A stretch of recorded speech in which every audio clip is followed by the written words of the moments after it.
Hello, everybody. Thank you for tuning in.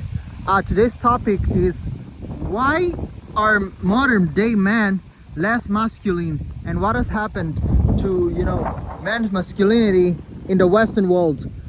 First and foremost, I would like to say that not all men have become less masculine.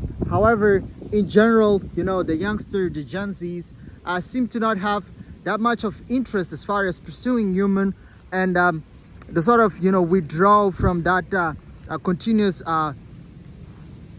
drive to meet a partner and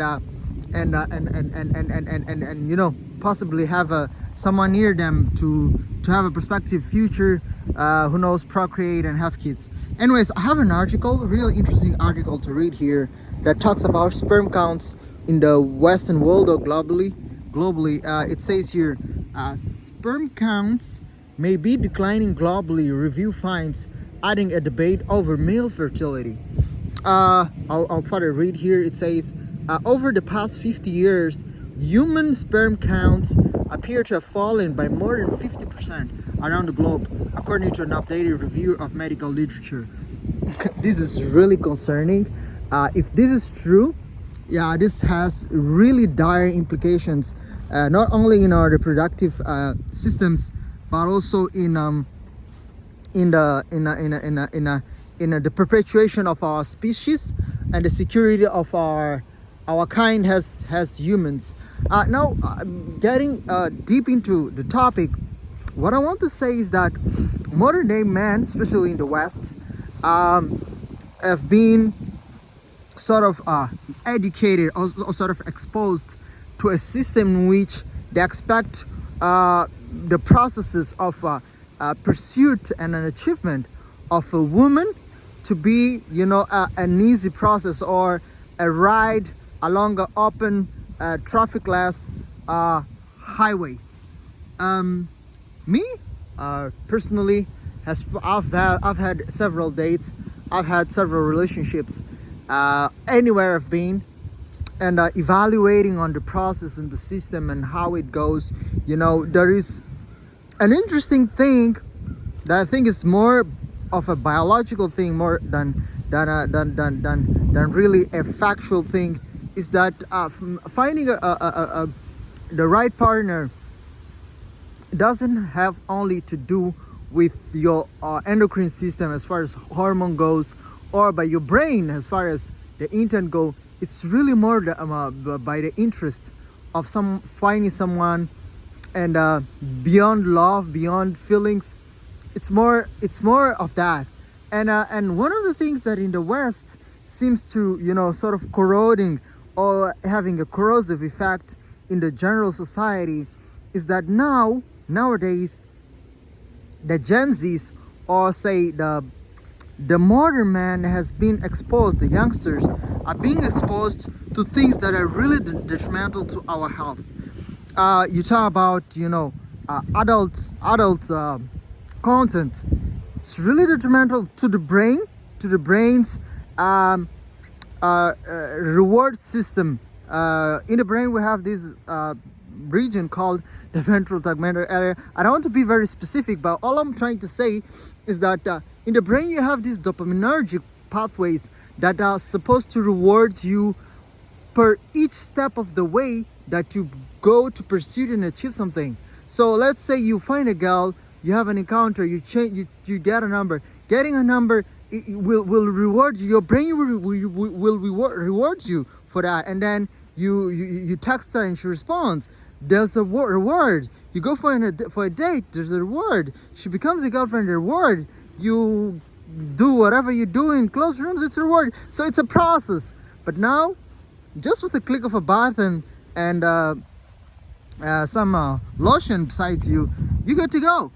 So now I have to further read one of the interesting facts here I found regarding males dropping sperm counts that are really shocked me, and I was really mind boggled. It says here, I'll read for you guys. It says, when the study researchers restricted that analysis certain years, they found that declining sperm counts seem to be accelerating, right? accelerating from average of 1.616 per year by 1973 to 2.63 per year after 2020. It's really remarkable that actually the decline is increasing. Say studies, but okay, I'll go down here.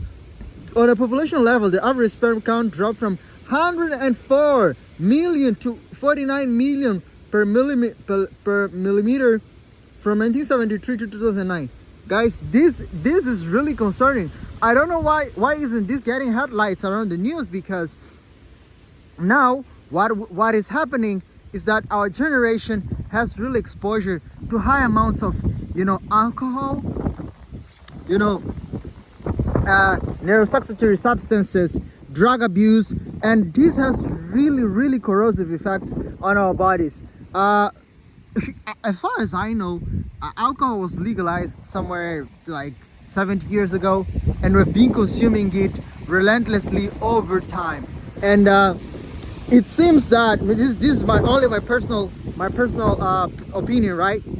It seems like on an evolutionary level, our bodies aren't seeming to be able to catch up with the amount of engineering or the introduction of new concepts to our lifestyles. I'll say, for instance, back then we used to sleep around 7 o'clock or like 6 o'clock at night. As far as the sun set, we used to sleep and we would wake up maybe 4 o'clock and maybe 5 o'clock, doesn't matter. But now we have electricity, we have light. All these minor factors, all these minor things seems to be very corrosive on our health. And our bodies adapt. But here's the thing about the human genome or the human genes. Only the strongest genes will make it. Those that are weak, they'll stay behind. What do I mean by that? The men that are not able to pursue women and lock themselves up in a room and they don't have interest, guess what? They'll never find a partner. If you don't find a partner, their bloodline is lost. You know what I mean? And high consumption of substances, illegal substances, seems to be really degrading the West. Now, what is my perspective on how is this trending, or how will this go 50 years down the line? Well, my perspective on male's masculinity, I think one of the things about human beings is that as we're able to adapt regardless of any situation that comes across our way. So most probably what will happen, so this is my personal perspective, is that our brains will sort of sharpen and adjust to the fact that we are doing a lot of detrimental things to ourselves. I don't want to be very specific, but I'll just give an example of the scandals of Monsanto has been doing with the agricultural process. Missouri's Monsanto, I mean. So just throwing fertilizers into the land, GMOs food. I don't say GMOs are genetically modified organisms that are mostly fat. Let's say in the US alone, 90% of the GMO crops go to cattle raising. I mean, it goes to animals. Humans don't eat GMOs. However, not enough research is being done as far as how that process happens in the cows that are eating the meat, and us eating that meat. How is the cascade effect of GMOs food in us? So it's like, now if there's a problem, it will happen with the cows and not with us. And with the pesticides go the same, and with the herbicides go the same, with the fertilizers, everything is going on. It's just production, maximization of profit. And recently the amount of sugar consumption has been skyrocketing, the amount of alcohol consumption. Manhood has been seeming to be diverging from pursuing a woman, pursuing a good car, pursuing money, to drinking and enjoying life and partying and having things that they're detrimental to us. All right, the video is up for here. I hope you guys like it. I'll make better scripts, and thank you for tuning in, guys. See you in the next one. I hope you guys share, like, and subscribe. Bye for now.